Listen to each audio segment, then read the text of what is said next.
Yo guys, what's good? Today I'm just gonna be making a video on understanding watch time, why your videos go viral, and like how to actually just play into this like watch time thing to make your videos go viral, right? And the first thing I want to talk about is that money is everything, and that the algorithm is based off money and how long people watch their videos for, how long people stay on the app for, how much people buy, and why people like want to stay in the app. Because their goal at the end of the day is to make money, and the longer that someone wants to stay in the app means the more they get to advertise to those people, right? And then those people buy the things or they get the money from the actual advertisers. So money is kind of the driver for watch time, and watch time is the reason why your videos go like really crazy. And yeah, this is kind of the graph on how you would want to understand watch time, right? When you post a YouTube video, it either gets shown to an organic audience, like your own followers, and then if they do watch it, then it's gonna go on and on and on. Like 50% of them do watch it, then it's gonna go yes, yes, yes, yes, and then it goes viral. Or then it shows to the other half, the percentage is the 200 random viewers, which is like random people who might kind of be in the same niche you're posting as or might not be. And then if they do watch it, then it does go viral as well. The way that these apps judges and the way that these apps kind of like guess to where your audience is, your target audience is based off the language of your videos.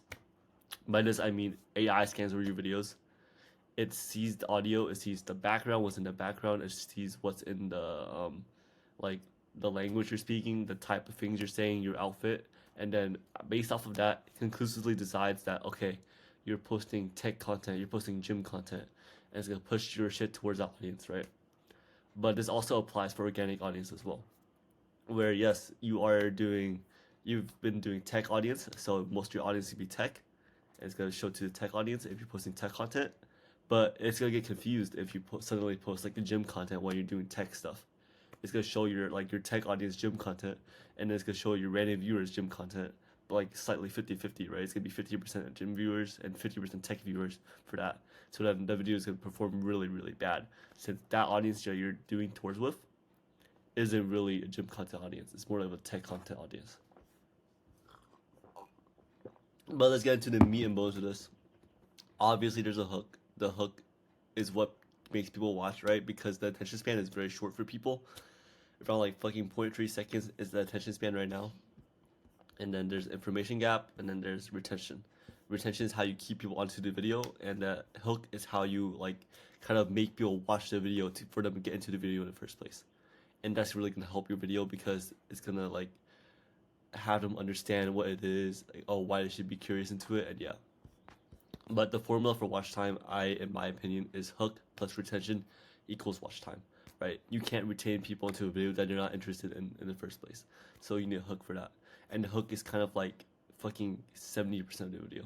So just always understand that and try to understand that the hook is kind of the most important part of the video. And that retention is super easy to make up. But there's multiple reasons why people kind of get hooked into a video. First is immediate engagement, where something stupid happens like right away. There's an action happening right away that there's gonna be an outcome soon. Next thing is relevance and relatability. Think of this as Snapchat post or kind of like something in real life where it's like a fridge, you open the fridge, kind of like real shit that you're like, okay, yeah, I kind of recognize what this is. I know what's gonna happen next. Third thing is unrealistic, something really fucking retarded or stupid.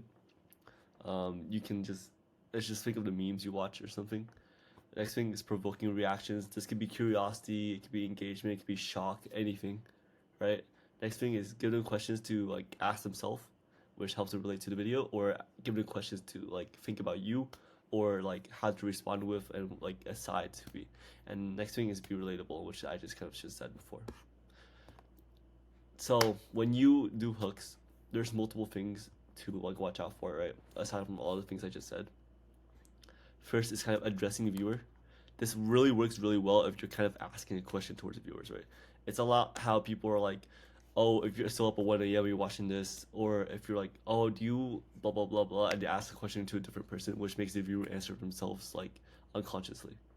Next thing is the visual hook, where it's just like provocative movements, eye-catching outfits, suggestive gestures, close-up shots, or suggestive scenarios. This can fit into the real like relatability or provoking questions or just immediate engagement. is all those three things in combined in the visual hook, right? While addressing the viewer is more of like relatability and giving them questions. So let me get into an example. The first one where Camilla, for this example, she's in the podcast. I was gonna show you one of them so I don't waste our time, but yeah. Celebrity to hook up with. Pete Davidson. Who do you think would be a really horrible celebrity to hook up with? Pete Davidson. So, like the hook is basically she's asking someone, right?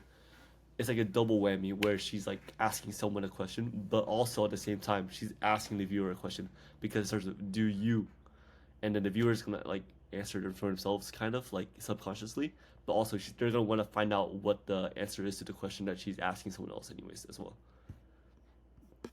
Next thing is immediate engagement. This simple example. You see how she's running towards the door and the door is closing.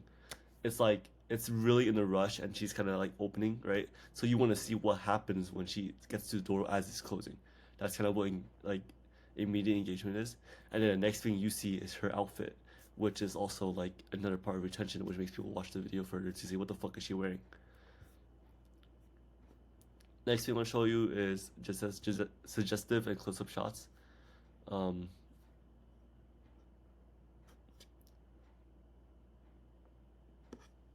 See how her face in the very beginning is like this, and then she's like jumping and bouncing, and then she's like, oh, and then something fucking crazy is gonna happen, like she's in the boxing ring, she's gonna fight someone. That's kind of what like suggestive is, and also there's a combination of like something unrealistic and it's like provoking reactions because we're like, what the fuck is going on? Like, oh, what's going on? And why is she doing this? Why she's in a boxing ring and why is someone running towards her? So it's like a combine all five of these mixes, which makes it go really well. Another simple one is kind of just suggestive movement and close-up shot, because you want to see who's behind the camera and what the fuck are they doing, you know. So yeah, these creates a hook that sparks curiosity and kind of what is next, who's behind the camera, what are they doing, you know. Last thing I'll show you is suggestive scenario, also universally understood content. Everybody knows what this image is about, right? But it kind of just goes into this one as well, where Jamie Liz is behind two guys. I think you know where this about to go. So it's just like, I think you know where this is about to go. It's how the reference to this is also universally understood that there's one girl and two black guys. So yeah. So next thing I want to show you guys is the information gap. There's kind of like, to explain is something that you already do know and something that you want to know, right? And what's in between of you wanting to know. For this example that I'm going to show you, it's kind of like imagine you go to the gym and you want to know how to grow your legs. You already kind of know what to grow your legs with, right? But what specific exercises works the best for the scientific base, whatever. So that's kind of the what you want to know. And information gap happens like when you're interested in cards, when you're interested in like playing games, what to do to rank up, like anything in the world. And that's kind of what information gap is, and people want to fill that out. So for this example, this lady is trying to do how to get anime girl body, right? You see how she's like, oh, like what the person what's the anime girl body? First of all, that's the hook kind of. Next thing is like, she's at the gym, she's in the locker room, and then next is like, oh, she's gonna show me exercises how to get this body, and what she does. And the last thing I want to talk about is retention. Retention is kind of what I said before, also with information gap, right? Where there's a hook and then there's a payoff. Like how in Camilla's one where she asked a question, right? The hook is the question. The payoff is like the answer. And if the guy asks her another question, that's another hook. And then you wait for the answer again, and then you repeat that over and over and over again. Also, for another example, it's like when I don't have any other examples. Also for information gap, right? Where your hook is you wonder how this like fucking shit works, how you get this anime body, and she shows you how for the first exercise. Then you wait again for the next exercise because that's kind of the hook. Because you're already in and it looks like she's knowledgeable about her shit. And it goes again and again and again until the video ends, where she's like, okay, this is how you do it. but just it's kind of a narrative to your videos for retention. So just understand this hook and payoff thing. There's this really good video. It's really simple, but I kind of don't like it too much. But yeah, here's some examples I put. You wait for an answer, truth or dare. They give you a dare. You wait for what the dare is, and the dare happens, and then you wait for a truth or dare again. Let me show you this example. All right, I loaded up on Dump me? Like break up with you? Wait, down there? What do you want me to do down there? There's another one. Lower, all the way down here. You want me to dump this out? Okay, oh, there's something under here. Bro, you forgot what day it is. What day is it? Oh, there's something in here? Oh, what the heck? Here's the answer. It's my birthday. I forgot her birthday? Where'd she go? Wait, what is that? Did you get her a gift? No, I didn't get her a gift. You're no help. Can you help me? What? Oh, I can help you. Thanks, but how? Wait, come back. Do you have an answer or not? Tell me the answer. What? Oh, check your car. Which car? The trunk is left wide open. Some money. She's waiting for you. Waiting for me where? She's probably up in our room. What is this? Bring these, money and flowers. I mean, looks like I'm a good boyfriend now. Get ready, 3, 2, 1. Wonder if she's trying to get freaky or something. Hey, oh, look, I got you money and flowers. I got you a gift. What's wrong? Subscribe to turn on. Guys, subscribe. She's not on. You haven't subscribed yet. What the heck is happening?